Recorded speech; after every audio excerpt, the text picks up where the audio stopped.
My name is Evelyn May Hargrove, and I'm 82 years old. I spent most of my life in the quiet suburbs of Indiana, in a modest white brick house with blue shutters, the kind people drive past without noticing. I was a school teacher, a wife, a mother.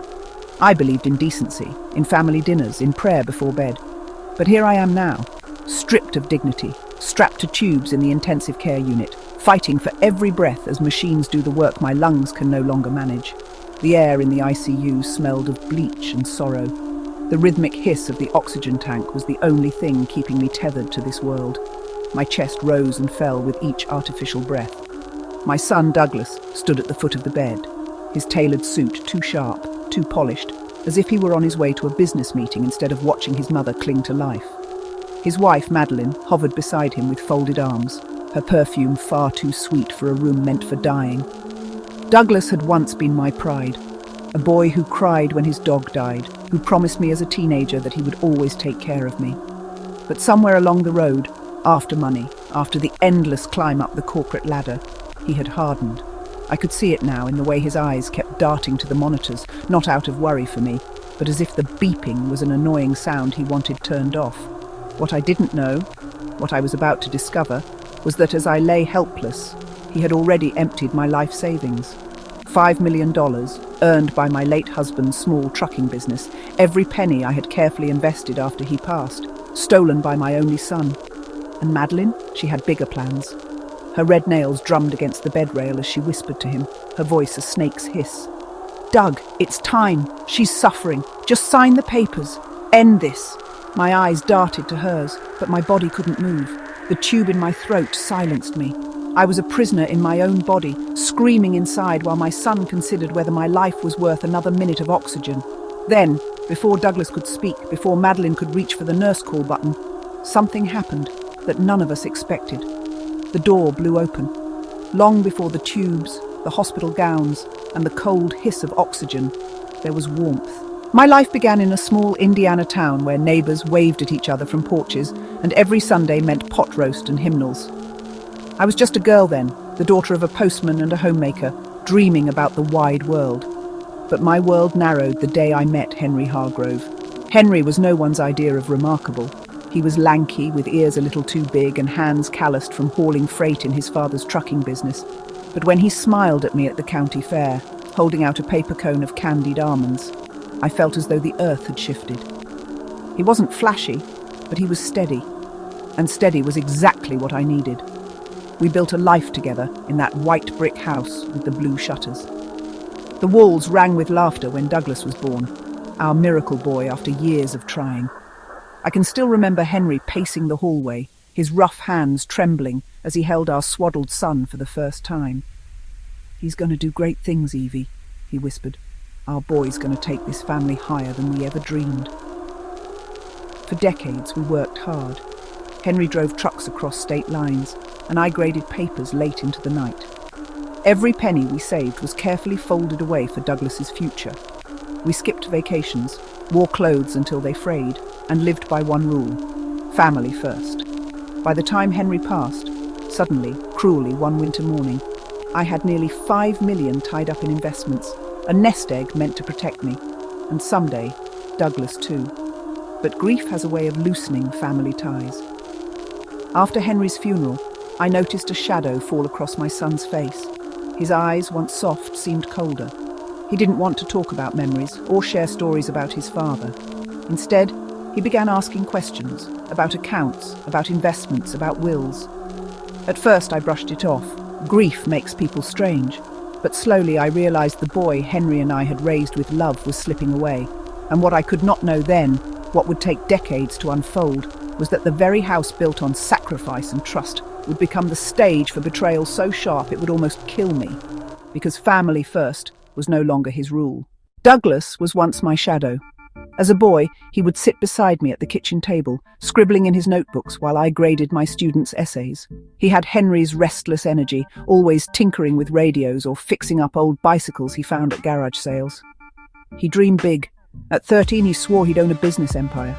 At 16, he said he'd never work for anyone else. At 18, he stood tall at his father's funeral, promising me he'd take care of everything now. But success has a way of reshaping a man's heart. Douglas went off to college in Chicago on a scholarship. He rarely came home, and when he did, the warmth was gone. He dressed sharp, spoke sharper, and looked at our small town as though it were a stain he couldn't scrub off. It was during his second year that he met Madeline. I remember the first time he brought her home. She swept into my living room like she owned it, tall and striking, with nails painted crimson and a laugh that sounded rehearsed. Her perfume lingered long after she left, clinging to the curtains like smoke. She was everything Henry would have warned him against, sharp-edged, ambitious, and restless. She didn't want a home, she wanted a castle. She didn't want comfort, she wanted power. Still, I smiled, cooked her pot roast, and set out the good china. Because that's what mothers do. We hope. We hope our sons see what we cannot say aloud. We hope love will soften ambition. We hope marriage will bring balance. But the years that followed proved me wrong. Douglas married Madeline straight out of college, and together they built a life I could barely recognize. Luxury cars, gated communities, vacations in Europe. Their home was a glass palace, sleek and cold, not a trace of family photographs on the walls. When I visited, Madeline treated me like a guest, not a mother-in-law. She corrected how I folded towels. She laughed when I didn't know the names of her designer clothes. She poured wine like she was humoring me. And Douglas, he just watched. Each year, I felt him drifting further, as though the boy who once promised to take care of me had been swallowed whole by a man who only cared about numbers. I told myself I still had time, that one day he'd wake up, realize the emptiness of it all, and remember the house with blue shutters where love was once enough. But I was wrong, so very wrong. Because when greed mixes with love, it doesn't just drift, it destroys. It began with the mail. A thin white envelope arrived one spring morning, tucked between the gardening catalogues and utility bills. The return address was my investment firm in Indianapolis. I opened it at the kitchen counter, expecting the usual quarterly report, but instead, my eyes froze on the words, "Account access updated." Updated? By whom? I picked up the phone, my heart tapping against my ribs like a bird in a cage. After what felt like an hour on hold, a young woman explained, cheerfully as if it were nothing, that my son, Douglas Hargrove, had been added as a joint account holder. "But I didn't authorize that," I whispered, my voice shaking. "Oh, Mrs. Hargrove," she replied kindly. "The paperwork shows your signature. Everything's valid." My signature. Except I hadn't signed a thing. That night I called Douglas. His voice was smooth, practiced, the voice of a man used to closing deals. "Mum, it's just estate planning. You're getting older. If something happens, we need to be ready. Don't worry, I've got everything under control." But I did worry, because Henry and I had always been careful, too careful, to let anyone else touch what we'd built. I wanted Douglas to inherit, yes, but not like this. Not while I was still alive, not while I could still decide. The next crack came weeks later, during a dinner at their glass palace. I'd brought over Henry's old photo album, thinking maybe nostalgia would soften Madeline. Instead, she pushed the album aside with one manicured finger and poured herself more wine. "Evelyn," she said, looking at me with that thin smile she wore like armor. "Douglas and I are thinking of new investments. Big things, real estate, startups. It's time the money works harder." I nearly dropped my fork. "The money?" I asked quietly. Douglas jumped in, his tone soothing as if I were a child. "Mum, it's all in motion now, don't stress yourself. You raised me to dream big, remember?" But in his eyes, I saw something else.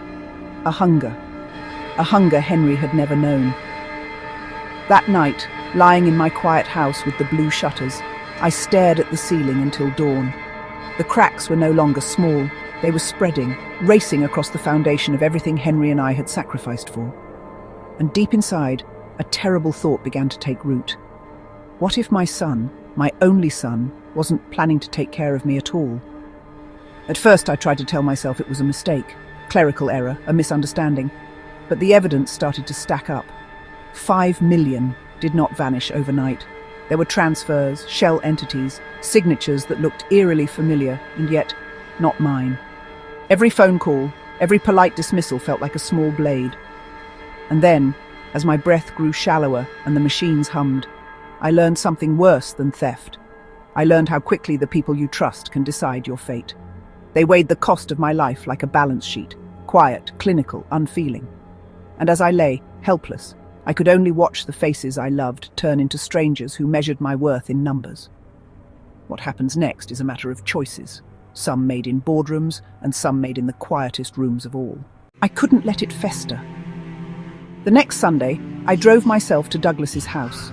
The gated entrance opened with a metallic groan, and I felt like I was passing into another world, not the home of my son, but the fortress of a stranger. Madeline greeted me at the door, her heels clicking on the marble floor. She kissed the air near my cheek but never touched me. "Douglas is in the study," she said, almost dismissively, before gliding away like a shadow. The study was all leather and glass, lined with shelves of books I doubted Douglas had ever read. He sat behind a desk larger than our old dining table, typing furiously on a laptop.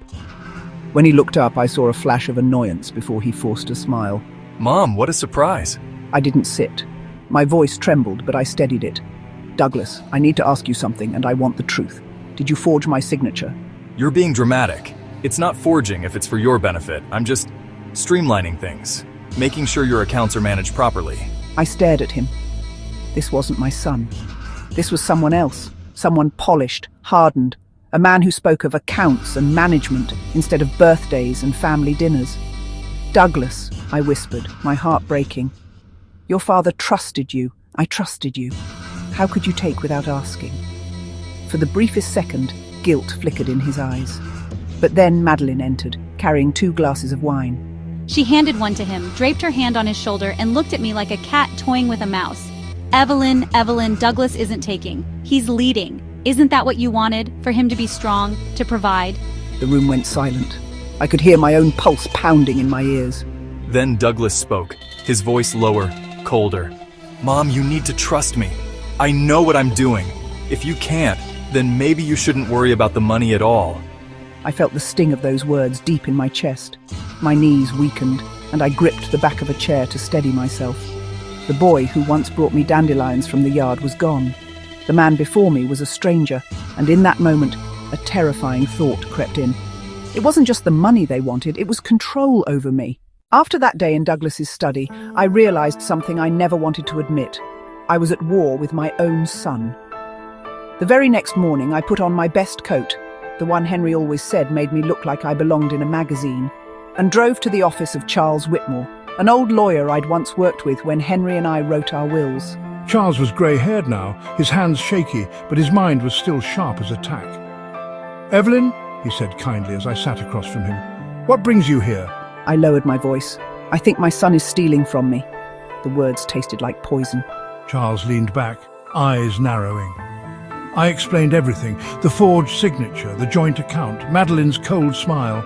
He listened, scribbled notes, and then said words that both comforted and terrified me. "You're not the first mother to face this. Children can be cruel when money's involved. But don't you worry, Evelyn. We'll protect you." He helped me draft papers, quiet, binding documents that gave me back control. He set up a trust, one that no one could touch without my consent. He even showed me how to move a portion of my savings into an account under a different name, hidden from Douglas. When I left his office, I felt something I hadn't felt in months: strength. But strength is a fragile thing at 82. That night, as I brewed myself a cup of chamomile tea, I caught myself staring at Henry's old armchair. I could almost hear his voice whispering, "Stay sharp, Evie, don't let them break you." Still, part of me hesitated. Could I really fight my own son? Could I look him in the eye, knowing I'd locked the vault on the very inheritance Henry and I had promised him? But then I thought of Madeline, her hand on his shoulder, her cold laughter, the way she spoke of the money as if it were already hers. No, this wasn't just about inheritance anymore. It was about survival. And deep down I knew, if I didn't defend myself now, I wouldn't just lose my fortune, I would lose me. It didn't take long for Douglas to notice. One evening, just as the sun was melting into the Indiana cornfields, the phone rang. His voice was tight, clipped, the kind he used when closing a deal. "Mom, we need to talk in person." I should have said no, but I agreed. A mother's heart is stubborn. It clings to the hope that her child might still come back. They arrived at my house that Saturday. Douglas wore his expensive suit, as if he were about to negotiate with strangers, not sit in his childhood home. Madeline trailed behind him in a white dress that looked more like armor than clothing. She scanned my living room with thinly veiled contempt, her eyes landing on Henry's old recliner, the faded floral curtains, the porcelain figurines on the shelf. We sat at the kitchen table, the same table where I had once fed Douglas bowls of tomato soup when he was sick. Now the air was thick, heavy. Mom, Douglas began, forcing a smile. I went to the bank yesterday.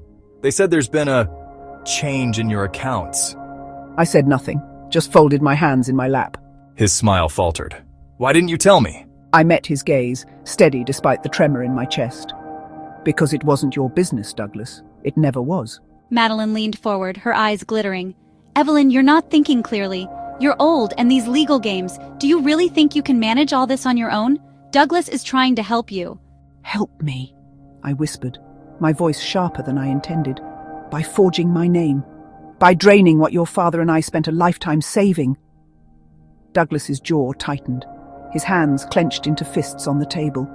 For a moment, I saw the boy he once was, defiant, stubborn, desperate to win an argument. But this was no childhood tantrum. This was a man who wanted control. Mom, he said, his voice low. Don't make this harder than it has to be. I'm your son.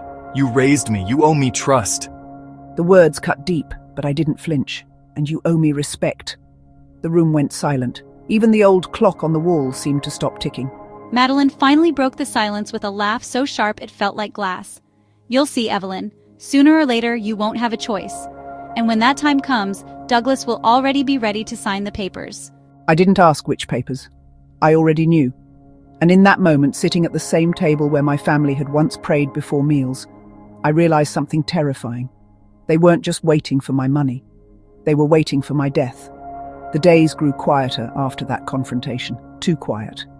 Douglas stopped calling except when he needed something signed. Madeline never called at all. The only voices in my house were the creak of the old floorboards, the hum of the refrigerator, and the tick-tock of the clock Henry once hung above the mantel. And my body, it began to betray me.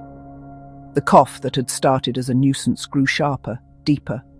The doctor warned me my lungs were weak, that I needed oxygen soon, but I waved him off. Pride is a stubborn companion at 82. I tried to distract myself with little things, baking Henry's favourite cornbread, knitting blankets for the church drive, watching the neighbours' children chase fireflies in the yard. But even in those small joys, the shadow of Douglas and Madeline loomed. I could almost hear their voices in the walls. You won't have a choice. One afternoon, I spotted my neighbour, Clara Dawson, in her yard.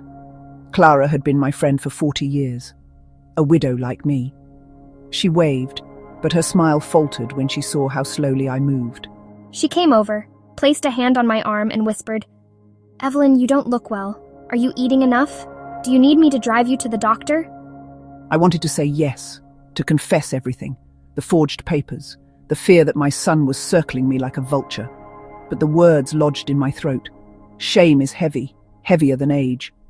That night, I sat in Henry's recliner with the oxygen tank hissing softly beside me, the doctor's warnings echoing in my head. I reached for the framed photo of Douglas as a boy, grinning with a missing tooth, holding his first baseball glove. Tears blurred my vision. Where had that boy gone? The one who once kissed my cheek before bed and whispered, "I'll never let anything bad happen to you, Mama." Now he was the bad thing, and as the cough rattled through my chest, sharper, longer, leaving me gasping for air, I realized something with chilling clarity. If my body failed me now, Douglas and Madeline would not save me. They would finish me. It happened on a Tuesday. The sky was heavy with summer heat, the kind that makes the air thick and punishing.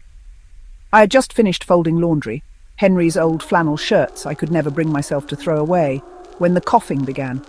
This time, it was different. Deeper, ruthless. My chest burned like fire, my lungs clawing for air that would not come. I stumbled toward the kitchen, gripping the counter for balance, but the room tilted sideways. My vision blurred, black spots flickering like moths in the air. I reached for the phone, but it slipped from my trembling hand and clattered to the floor. I collapsed. The last thing I remember was the sound of my neighbour Clara's voice, faint and panicked, calling my name through the screen door. Then darkness. When I woke, the world was white and sterile. Tubes coiled around me like vines. Machines beeped steadily at my side. The hiss of oxygen filled my ears, and I realized, with a hollow ache, that the doctor's warnings had come true. I was in the intensive care unit. Mrs. Hargrove, you're safe. You had a respiratory collapse, but we've stabilized you. Safe. I almost laughed. How could I be safe when the very people meant to protect me were the ones I feared most? It didn't take long for them to arrive. Douglas walked in first, polished and poised. A man who looked more like a banker than a son at his mother's hospital bed. Behind him, Madeline glided in, her heels clicking against the floor, her smile sharp enough to cut glass. She looked at me, her eyes flicking to the machines, the tubes, the tank of oxygen keeping me alive, and she smiled wider. Douglas' hand slid into his pocket, pulling out a folded envelope, the kind of envelope lawyers carry. He wasn't here to comfort me. He was here to claim me.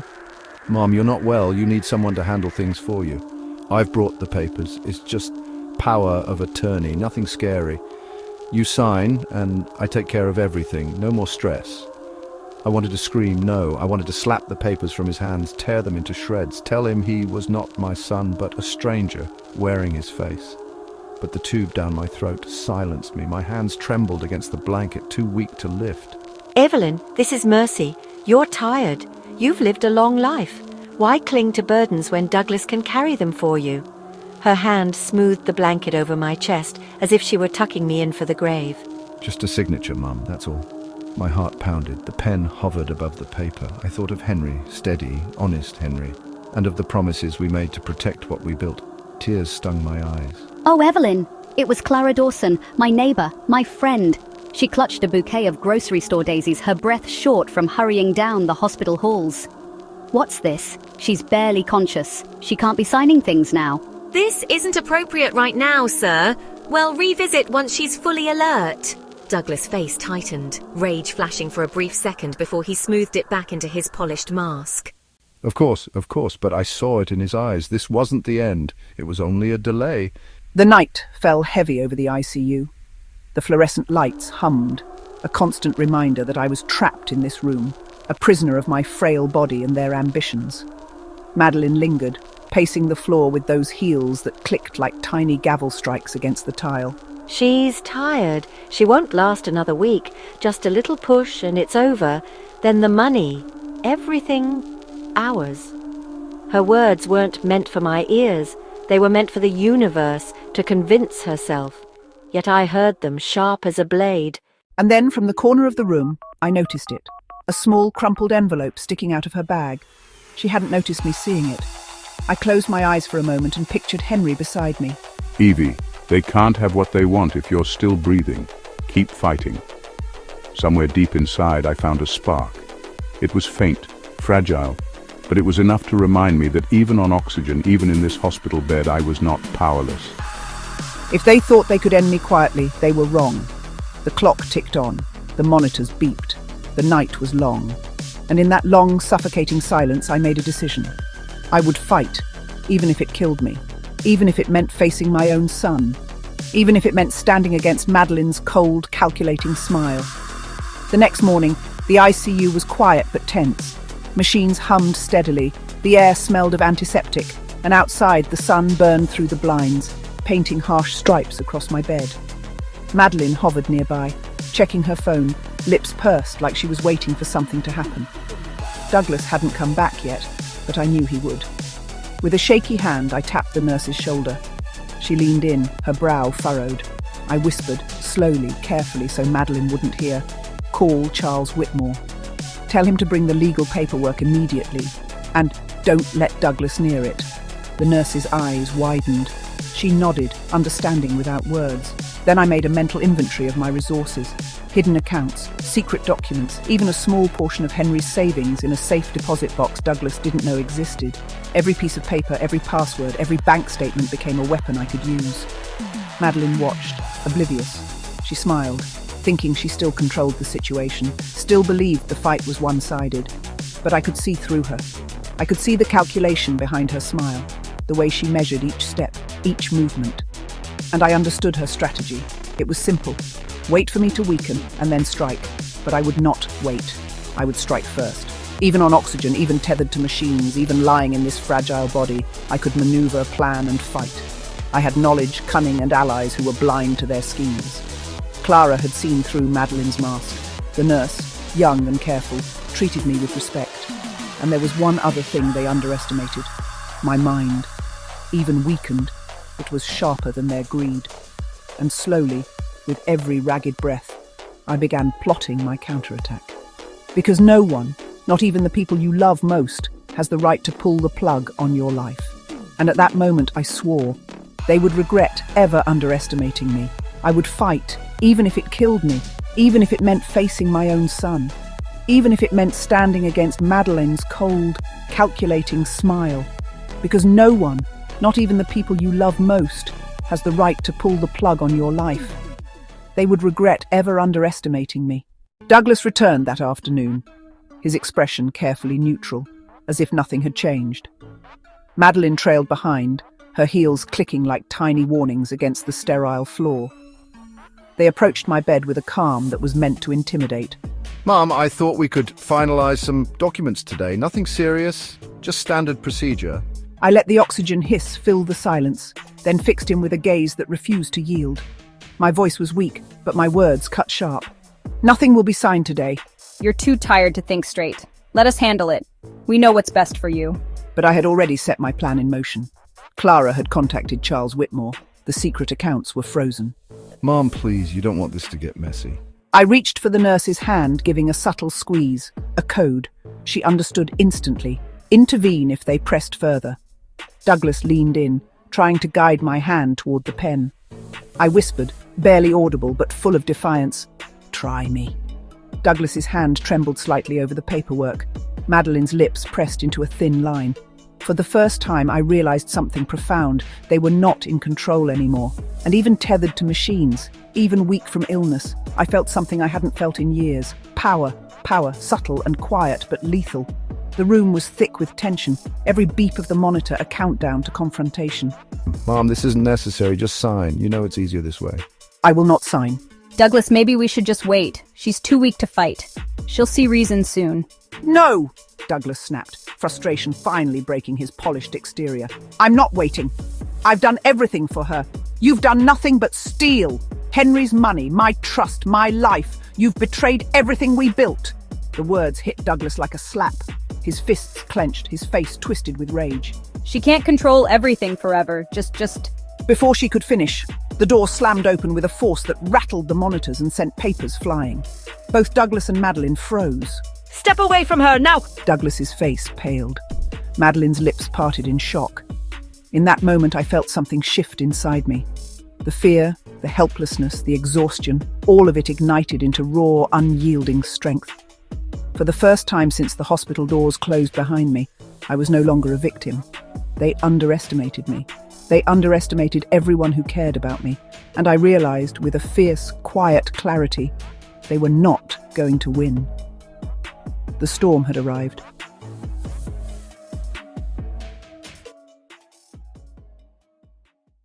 The ICU was silent now, but the tension lingered, thick and electric. Charles Whitmore had arrived just moments earlier, carrying a briefcase that now held more than legal papers. It held the truth. Every hidden account, every signature forged, every attempt to manipulate me was documented, verified, untouchable. Mom, how... I took a slow, steady breath through the oxygen mask. You thought I was helpless. You thought I'd fade quietly and let you have everything Henry and I built. You thought your greed would go unnoticed. But I remembered. I remembered who I am, and I remembered who raised you. You're right. It's not over. For me, I'm still here, and so is the life Henry and I built. You've lost more than money. You've lost your mother's respect, and that's something you'll never take back. Madeline stormed out, slamming the door with a force that made the room shake. Douglas followed, pausing at the threshold. He glanced at me, a flicker of regret in his eyes, before disappearing into the hallway. I exhaled slowly, the oxygen hissing softly in rhythm with my heartbeat. You did it, Evelyn. You fought back. I smiled, feeling the warmth of victory, of justice and of survival. Yes, and I will continue. Henry's legacy, our legacy, will survive, no matter who tries to destroy it. The briefcase now held the truth. The law was on my side. For the first time in what felt like forever, I closed my eyes and let peace settle over me. The battle had been long, cruel, and heart-wrenching, but I had won, not with force, not with anger, but with patience, cunning, and a heart that refused to break. Outside, the world moved on, unaware of the storm that had raged within these walls. But I knew, as I rested back into the soft hum of machines and oxygen, that some victories, quiet, hard-fought, and just, were the sweetest of all. And in that silence, I felt Henry's presence beside me, proud. I was Evelyn May Hargrove. I was 82 years old, and I was unbroken. The storm had passed,